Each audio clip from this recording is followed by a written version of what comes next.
Durante la comparecencia de Piedra Ibarra en la Cámara de Senadores, la senadora Kenia López Rabadán del PAN se inventó y mintió en que la CNDH abandonó a las personas desaparecidas, desplazadas y a los defensores de derechos humanos. Además, con usted al frente de la comisión, perdió la confianza ciudadana y la interlocución con las organizaciones de la sociedad civil, los colectivos y las víctimas, dijo, falseando datos entre otras sandeces.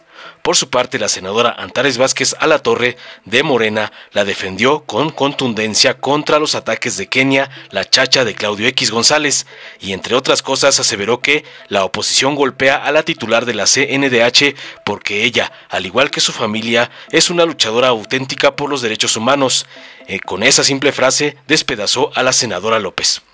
Enseguida, y como respuesta a los ataques de la Equina Rabadán, la presidenta de la CNDH, Rosario Piedra Ibarra, aseguró valientemente que lo que llaman entreguismo o subordinación es simple y llano compromiso con el pueblo, empatía con él y sus problemas. Asimismo mencionó que hay narrativas que pretenden difundir una falsa realidad como la de algunos políticos y académicos, porque una es la realidad del pueblo y para entenderla hay que caminar con él y atenderlo. En este sentido afirmó que las denuncias contra violaciones a los derechos humanos han disminuido notablemente con AMLO.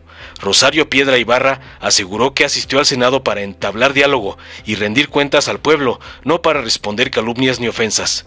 Si hay delitos o infracciones que denunciar sobre su actuación o la de sus colaboradores, pidió que se interpongan las acciones ante las autoridades que corresponden. La CNDH se aleja de grupos de interés. El compromiso y cercanía es con las víctimas, advirtió. La funcionaria destacó que en los últimos 3 años se ha repetido que se vive una crisis desbordada de los derechos humanos, que las Fuerzas Armadas son las principales violadoras y que la Guardia Nacional no sirve para nada, pero las cifras los desmienten y como los desmienten dicen que no existe la CNDH y que no hace absolutamente nada. La estrategia de seguridad funciona y produce resultados, aseguró. Las violaciones a derechos humanos han disminuido, tanto el Ejército, la Marina y la Guardia Nacional muestran una baja importante en su participación en eventos violatorios, detalló contundente. Hoy se hacen recomendaciones y no se archivan los expedientes, se trabaja con las autoridades en la reparación del daño y en acciones que aseguren la no repetición, aseveró finalmente Piedra Ibarra. Veamos enseguida cómo Antares y Rosario dejan en ridículo a la guarra del señor X. Con su venia, Presidenta, muchas gracias. Bien dice la gente que lo que mal empieza, mal acaba. Usted, señora Piedra, llegó a la CNDH con 2 votos robados. Es de las cosas más degradantes, más lamentables que hemos vivido aquí, en este recinto parlamentario. En ese momento, el grupo de Morena se obsesionó por nombrarla a pesar de todo. Desde ese momento usted entendió que a cambio esperaban sumisión y obediencia absoluta. Hoy tiene que rendir cuentas porque para cumplirle al gobierno le ha dado la espalda al pueblo de México. Su toma de protesta dejó la peor foto de este Senado de la República. En este acto republicano y democrático le voy a decir, señora Piedra, las 10 cosas por las que usted ha destruido a la CNDH. 1. No ha levantado la voz ante la falta de medicamentos. Nunca. Nunca se atrevió a defender a los niños con cáncer. 2. En lugar de defender a las mujeres y a los niños de México, usted tomó partido por los deudores alimentarios. 3. Despidió injustificadamente a trabajadores de la CNDH porque lo que usted buscaba no era capacidad, sino servilismo. 4. Ha abandonado a las personas desaparecidas, desplazadas y a los defensores de derechos humanos. 5. Con usted al frente, la CNDH ha perdido la confianza ciudadana y la interlocución con las organizaciones de la sociedad civil, los colectivos y las víctimas de este país. 6. Lamentablemente, el Consejo Consultivo pasado renunció una vez que usted llegó. 7. El actual Consejo Consultivo, que está en funciones un día sí y al otro también, demanda su falta de resultados, su subordinación como presidenta al régimen y su indolencia con las víctimas. Por eso es que usted ha intentado silenciarlos. 8. Usted ataca a los periodistas los estigmatiza y los agrede, en lugar de defenderlos. Esto es especialmente grave en un país en donde se amenaza y se asesina impunemente a los periodistas, y usted, señora Piedra, debería ser su aliada y no su enemiga. 9. Acompañó la militarización del país. No dijo usted nada en contra, no interpuso usted ningún recurso. ¿Cómo se atreve, señora Piedra, a estar al frente de un organismo protector de derechos humanos y acompañar la militarización ominosa de este gobierno? 10. Se metió a la arena política para intervenir en la reforma que pretende destruir al INE. Hoy México delibera sobre la autonomía del árbitro electoral. Anoche, sin ir más lejos, anoche Morena y sus aliados en la Cámara de Diputados acordaron asfixiar presupuestalmente al INE, y usted tendrá un papel fundamental para la elección de los próximos 4 consejeros. Hoy le exijo, señora Piedra, en nombre de México, compórtese como empleada de los mexicanos y no como subordinada de López Obrador. Las 2 propuestas que hará la CNDH para integrar el comité que evaluará los perfiles para los consejeros del INE deben ser personas con honorabilidad, sin subordinación, con experiencia en la materia. Si usted propone a sumisos del régimen, estará destruyendo, señora Rosario Piedra, la democracia en México. Si usted propone a sumisos, destruirá al INE, como ha destruido a la CNDH. En concreto, le hago unas preguntas que, si me permite, además, son 4 específicamente, se las voy a entregar por escrito porque veo que no anota nada. 1. ¿Por qué no ha cumplido con su mandato constitucional de proteger los derechos humanos? 2. ¿Por qué no ha emitido una sola recomendación por la falta de medicamentos en los hospitales? 3. ¿Cuál será el perfil de los 2 integrantes del comité de evaluación que propondrá la CNDH? ¿Va usted a imponer a los 2 integrantes del comité ideologizados, sin experiencia, sin autonomía, sin conocimiento? Así como usted ha sido presidenta con esa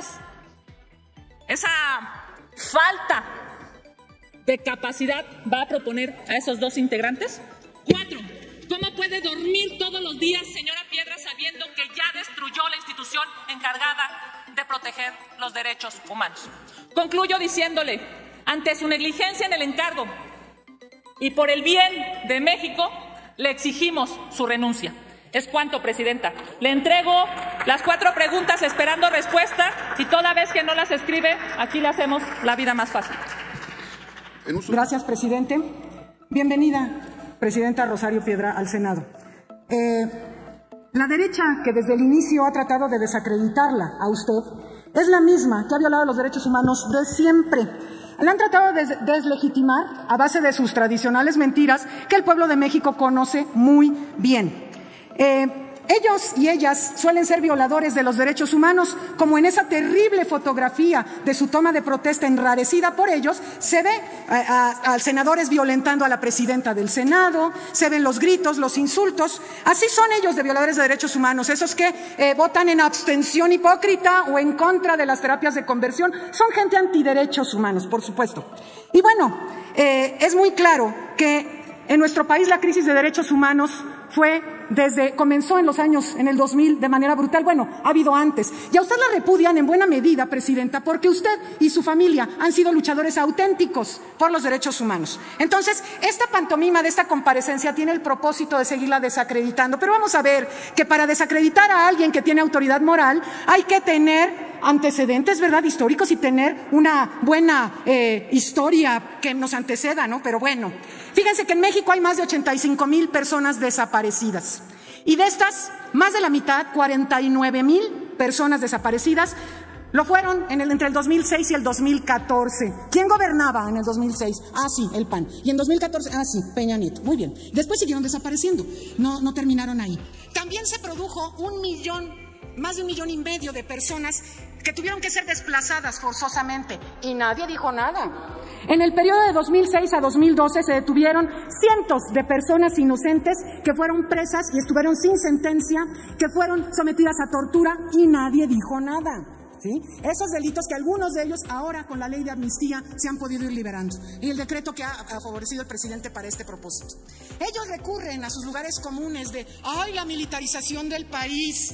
Hipócritas, hipócritas, porque aquí todas y todos votamos porque el ejército nos ayudara en tareas de seguridad pública cuando aprobamos la Guardia Nacional. Son hipócritas. Entonces, bueno, esa reforma fue aprobada por unanimidad, ¿verdad? Muy bien. Y además, ¿cómo se atreven a hablar de militarización, sobre todo el grupo parlamentario del PAN, cuando Felipe Calderón sacó al ejército a la calle sin darles un marco legal que ellos clamaban por tener? Y es lo que nosotros les dimos. A la fecha, existen miles de personas migrantes calificadas como secuestradas, pero que también fueron desaparecidas, extorsionadas, reclutadas para redes de trata o crimen organizado en los sexenios del PAN y del PRI.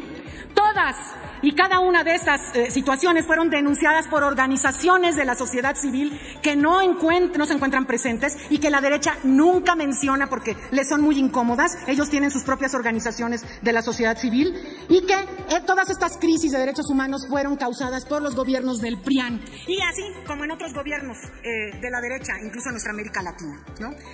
No se llamen a sorpresa de estos hechos porque los conocían bien. El PRI y el PAN así le hicieron para nombrar presidentes de la CNDH a modo.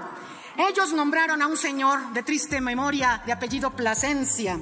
Pero bueno, ese señor fue sistemáticamente denunciado por cosas que hoy le imputan a usted, presidenta, de manera injustificada. Vamos a ver algunas de las virtudes de este señor Plasencia. Congeló las investigaciones de la comisión respecto a la masacre de 72 personas en San Fernando, Tamaulipas. La mayoría eran migrantes. Ya se les olvidó. No actuó respecto a los hechos acontecidos el 1 de diciembre de 2012 tras la toma de posesión de Enrique Peña Nieto, que costaron la vista a un joven, la vida de un hombre y las lesiones a cientos de personas. Nadie dijo nada en la CNDH. Permitió, sin una sola acción para combatirlas, diversas reformas a las constituciones de varios estados de la República que atentaron contra los derechos reproductivos de las mujeres y que gracias a que Morena llegó ahora a los gobiernos se están subsanando. Permitió la restricción de la protesta social en la Ciudad de México, entonces se llamaba Distrito Federal todavía, en donde se empleó la policía de manera sistemática en contra de la sociedad sin que se realizara una investigación profunda y estricta contra quienes detentaban en aquel entonces el poder de la capital. Estamos hablando de después del 2012, ¿verdad? Por supuesto. La emisión de resoluciones sin cumplir estándares internacionales. Todos ellos fueron hechos conocidos por el PRI y el PAN y nadie dijo nada. Le celebraban, le aplaudían al señor hasta que en el 2015 la oposición logró destituirlo. El siguiente presidente que pusieron de la CNDH nada más se tardó 4 años en emitir una recomendación sobre el caso de Ayotzinapa. Solo 4 años se tardó el angelito y nadie dijo nada del PRI y del PAN. Entonces, andan acusándola a usted, presidenta, por cosas sin sustento. Como ha podido ver, este es un diálogo de sordos. Ellos no escuchan. Todo lo que usted dijo al principio no lo escucharon porque traen sus discursos preelaborados y ni siquiera ponen atención. Pero además, ellos pretenden a base de gritos y de shows tratar de estar estorbando los debates. Ni siquiera han leído la recomendación que usted emitió al INE. Que además, déjenme decirle, es un derecho humano de acuerdo con la Constitución. Y además, también desde el proceso de elaboración de 2 pactos internacionales, la Asamblea General de las Naciones Unidas de 1950, en su resolución 421, señaló que el goce de derechos civiles y políticos y el de los derechos económicos, sociales y culturales están vinculados entre sí y se condicionan mutuamente. Desde el 1977, la Asamblea General de la ONU, en la resolución 3230, reafirmó que todos los derechos humanos y libertades fundamentales están interrelacionados y son indivisibles y que se han caracterizado como los principios de interdependencia e indivisibilidad. Entonces, ellos no entienden nada de esto, lo único que quieren es golpearla, presidenta. Así que estamos aquí para apoyarla porque usted sí sabe que es la lucha por los derechos humanos. ¿Es cuánto? Ciudadanas, senadoras y ciudadanos senadores. Atendiendo a sus mensajes, paso ahora a hablar del tema de la seguridad pública. Preocupación central de las y los mexicanos, tarea a la que el Estado mexicano está obligado a hacer frente de una manera integral y coordinada. Lo que llaman entreguismo o subordinación es simple y llano compromiso con el pueblo, empatía con él y sus problemas. El problema es que hay 2 realidades, o más bien una sola realidad y una narrativa que pretende difundir una falsa realidad. La de algunos políticos, la de algunos académicos. El problema es que otra es la realidad del pueblo y para entenderla hay que caminar con él, escucharlo y atenderlo. Durante 3 años han repetido que la inseguridad se está agravando, que no funciona la estrategia de pacificación basada, hay que decirlo, en anteponer el respeto a los derechos humanos y detener la llamada guerra contra la delincuencia organizada, que provocó tanto sufrimiento al pueblo. Igual, durante 3 años han repetido que vivimos una crisis desbordada de los derechos humanos, que las Fuerzas Armadas son las principales violadoras y que la Guardia Nacional no sirve para nada. Las cifras los desmienten y como los desmienten, entonces dicen que no existe la CNDH y que no hace absolutamente nada. Es interesante ver cómo cuando las cifras no cuadran con su realidad, simplemente las ignoran o descalifican. Pero la realidad muestra que la estrategia de seguridad está produciendo resultados, que las violaciones a derechos humanos se están reduciendo, que tanto el Ejército como la Marina y la Guardia Nacional muestran una baja importante en su involucramiento en eventos violatorios y que la pretendida crisis inmanejable solo existe en un discurso con sesgo partidista que busca beneficios electorales. Su narrativa es simple: el país está desintegrándose, la violencia está implacable, agravándose en comparación con el pasado. El Ejército y la Guardia Nacional se la pasan violando derechos humanos y como la CNDH no secunda esta narrativa, luego entonces la CNDH es un instrumento del gobierno y no sirve para nada. El problema para quienes esto dicen es que no es la realidad, al menos no la que quisieran para tener dividendos, y sucede que los índices de violencia están bajando y también las violaciones a derechos humanos. Las quejas son notoriamente menores ahora que en los 2 sexenios anteriores, con una diferencia que mientras antes los expedientes se archivaban, hoy se hacen recomendaciones, incluso de esas quejas ignoradas por años, y se trabaja con las autoridades en la reparación del daño y sobre todo en acciones que aseguren la no repetición. Ejemplifico, evocando uno de los factores que valoramos, hablo de la información con que cuenta la propia CNDH, que permite comparar la actuación tanto del Ejército como de la Guardia Nacional con respecto a lo que pasaba en la anterior administración y con respecto a la Policía Federal en comparación con la Guardia, lo que nos permite también medir el riesgo de violaciones de derechos humanos a que estaríamos expuestos. Los datos son los siguientes. En 2008, Sedena fue la primera autoridad más frecuentemente señalada en expedientes de queja de la CNDH y la policía la cuarta. En 2012, la Sedena fue la segunda autoridad más frecuentemente señalada en expedientes de queja y la sexta fue la Policía Federal, la PF. En 2014, la Sedena pasó a ser la tercera autoridad más señalada y la PF la cuarta. Para 2017, la Policía Federal fue la quinta autoridad más señalada en expedientes de queja y Sedena pasó a ser la séptima. Ahora bien, en 2020, la Sedena seguía como la séptima autoridad más señalada en expedientes de queja y la Guardia fue la octava. En 2021, la Guardia pasó a ser la sexta autoridad más frecuentemente señalada en expedientes de queja y Sedena se mantenía como la séptima ya por 6 años consecutivas. De lo que se desprende que por el número de expedientes de queja es evidente que la actuación de la Guardia Nacional arroja menos hechos violatorios de derechos humanos que su antecesora, la Policía Federal. Adicional a lo anterior, hay que señalar que en enero de 2022 la Guardia pasó a ser la séptima autoridad más frecuentemente señalada en expedientes de queja y Sedena la octava. Y el 31 de octubre de este año la Guardia pasó a ser el octavo y Sedena la onceava.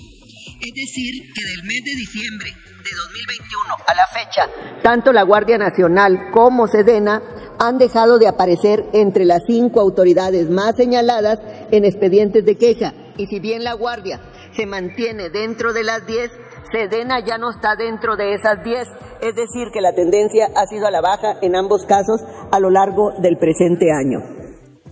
Pero además sostengo, en lo que va de mi gestión, hemos emitido 12 recomendaciones a la Guardia Nacional y 10 a la Sedena, algo que antes no se hacía, por hechos del pasado y por hechos del presente. Y lo más importante, estamos avanzando en su cumplimiento. Paso ahora a hablar del trabajo que hacemos para abordar la sensible problemática de la migración. Solo para darnos una idea del esfuerzo que desplegamos en atención de las personas migrantes, mientras en el periodo 2014 a 2017, los 3 primeros años de la administración pasada, se emitieron 15 recomendaciones en materia de violaciones a derechos humanos en perjuicio de personas en movilidad. Para el periodo 2019 y 2022, los primeros 3 años de mi administración, el número de recomendaciones subió a 40, lo que significa un seguimiento más puntual a la integración de los expedientes de queja. Para el periodo 2014-2017, la CNDH atendió a 310.153 personas. En el periodo 2019 a 2022, esta cifra aumentó a 357.986. Los primeros 3 años de la administración pasada se hicieron 38.000 gestiones, mientras que en los primeros 3 años de esta administración se han realizado 68.488 gestiones a favor de personas migrantes.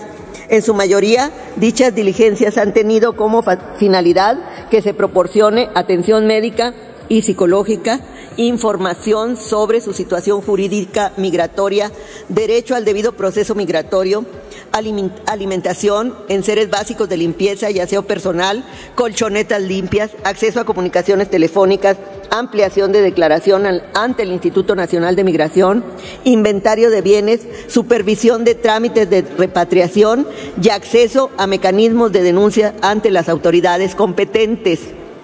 De 2014 a 2017 se emitieron 168 medidas cautelares en favor de personas o grupos de personas migrantes. Este número llegó a 229 para los primeros 3 años de mi administración. Además de eso, la CNDH publicó un informe sobre las tendencias de tráfico y secuestro en perjuicio de migrantes para el periodo 2011-2020. Señalando la importancia de generar políticas y legislación en la materia para avanzar en los compromisos del Pacto Mundial por una migración segura, ordenada y regular, y derivado de ello, el Consejo Consultivo de Política Migratoria formó el grupo de trabajo sobre tráfico de migrantes, en el que participan no solo la Secretaría de Gobernación, sino también Relaciones Exteriores, Comar, organismos internacionales y organismos de la sociedad civil mexicana. Como parte del informe, la CNDH realizó por primera vez en la historia del país una encuesta en las 48 estaciones migratorias sobre condiciones de las personas que viajan de manera irregular. Para analizar la situación del programa Protocolos de Protección a Migrantes, conocido como MPP, que obligaba a personas no mexicanas solicitantes de asilo en Estados Unidos a esperar en México la resolución de sus procedimientos, la CNDH integró un informe en el que señaló las violaciones a derechos humanos que se daban con su implementación, y el MPP fue suspendido. Publicamos también un informe sobre las caravanas de solicitantes de refugio que iniciaron en 2021, en el que se desarrolló un protocolo de atención a situaciones de crisis humanitarias, subrayando la importancia de la coordinación interinstitucional y el análisis de contexto para apoyar de manera eficaz a personas en movilidad, solicitantes de refugio y refugiadas. Hablemos ahora del trabajo de la CNDH en defensa de los derechos de personas periodistas y comunicadoras, sobre lo que igualmente se ha dicho que no hacemos nada. En primer término, decir que como parte que somos de la Junta de Gobierno del Mecanismo de Protección a Personas Defensoras de Derechos Humanos y periodistas en las mesas de trabajo que se llevan a cabo, nos hemos pronunciado siempre en favor de implementar y operar las medidas de protección, privilegiando se nos gestione, obtenga y conserve la máxima protección que impacte favorablemente en la seguridad de las personas defensoras de derechos humanos y periodistas.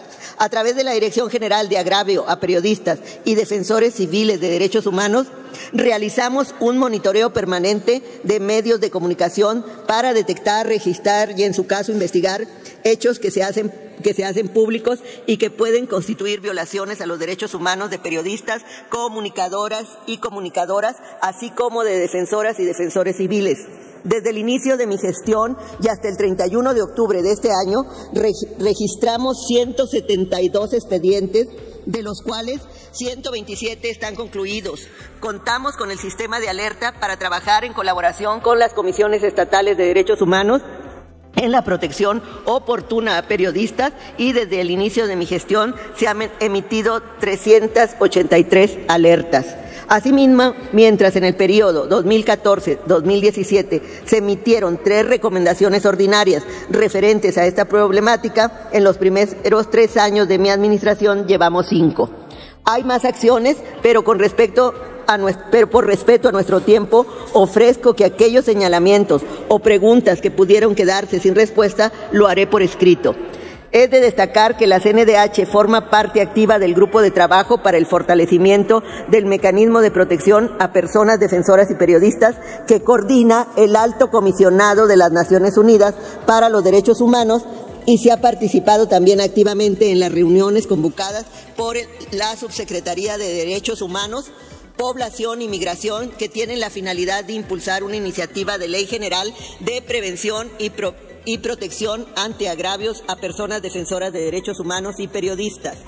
En mayo de 2022 se publicó el diagnóstico sobre los alcances y retos del mecanismo de protección para personas defensoras de derechos humanos y periodistas, y la necesidad de una política de Estado para la protección de las personas defensoras y periodistas. Y también en el mes de mayo emitimos la Recomendación General 47/2022 sobre el caso Pegasus, que integró denuncias y quejas no atendidas que databan de 2015 y 2016. Me refiero brevemente al reclamo que me hizo muy ligeramente que desaparecí el Províctima, lamentando que no se haya escuchado mi mensaje inicial, donde justamente di cuenta de no solo algunas acciones que lleva a cabo este programa, que solo no desaparecí, sino que fortalecí. Aclaro, es absolutamente falso que hayamos emitido una recomendación contra el INE por hechos acaecidos en 1952. Emitimos una recomendación general, y esto lo recalco, a que un instrumento muy serio, totalmente documentado, impecable jurídicamente, que implica reformas de Estado que abarcan, sí, el derecho a la democracia, pero también sobre la política de seguridad pública, sobre modificaciones legislativas, en fin, una auténtica transformación nacional. Respecto al caso de la víctima, que en efecto fue golpeada por el oficial mayor de la CNDH, fue algo vergonzoso decirle que no solamente actué de inmediato frente al lamentable hecho que ameritaba el despido inmediato de la persona, y no solo eso, sino que acordamos la reparación de la víctima, algo sin precedentes. Lamento mucho que no se escuche y no se informen adecuadamente. Si atendieron mi mensaje inicial, podrán ustedes constatar que eso es lo que está haciendo la CNDH, y que no solamente está cumpliendo con su mandato constitucional cabalmente, sino con los principios de París. Senadoras, senadores, vine a entablar un diálogo, a rendirle cuentas al pueblo, no a responder calumnias ni ofensas, porque no lo merece este elevado recinto al que respeto, y porque si hay delitos o infracciones que denunciar sobre mi actuación o la de alguna o alguno de mis colaboradores, espero que interpongan las acciones ante las autoridades que corresponden. La CNDH está ausente, sí, lo reconozco, de los grupos de interés. Su único compromiso y su única cercanía es con las víctimas. Ellas tienen la palabra. Finalmente, es mi convicción que la legitimidad me la da el pueblo. A él me debo por el trabajo, también a su juicio me atengo. Muchas gracias. Muchas gracias, presidenta. Dale en me gusta, suscríbete, activa la campanita y compártelo para que más gente lo vea.